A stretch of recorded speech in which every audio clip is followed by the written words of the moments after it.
Hello guys, ito magdadagdag tayo ng preyon, nagyayelo dun sa loob. Kulang yung preyon niya, nasa 80.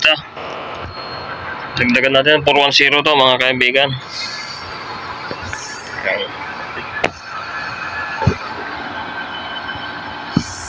Gray air conditioning. Medyo hilaw yung lamig dito eh.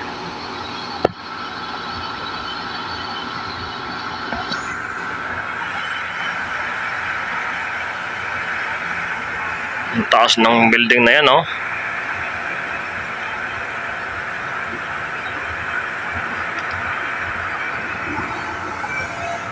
Ilan na? Ang dami na. Nagsobrahan na. 150 na. Gawasan natin. Sobra.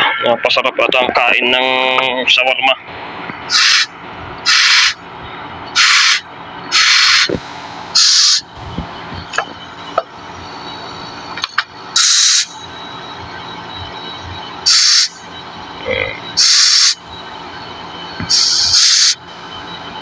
Okay, 140.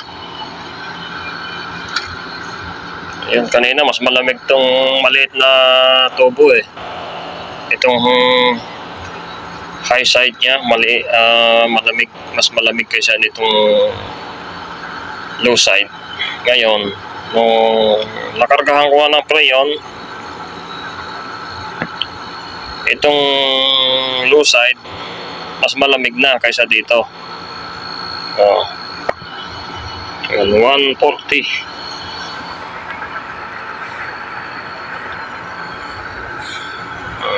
Pagod na ang JPM. Ayun guys, ayun, nakargaan na natin guys ng preyon. 140 lang, 140. 135 pa lang pala.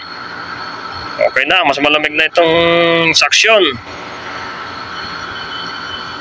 Kanina mas ito pa lang yung supply. Dalawa. Kanina mas malamig itong discharge. Ngayon, suction na mas malamig. Doon pala sa transformer na kumuha ng supply. Kaya pala bumaba guys ang preyon nito dito, may leak. Maliit lang. Walang takip kanina ito eh. So ngayon, kinuha natin takip nitong isa nito. Wala namang gamit to. Dahil pinalitan natin ng bago.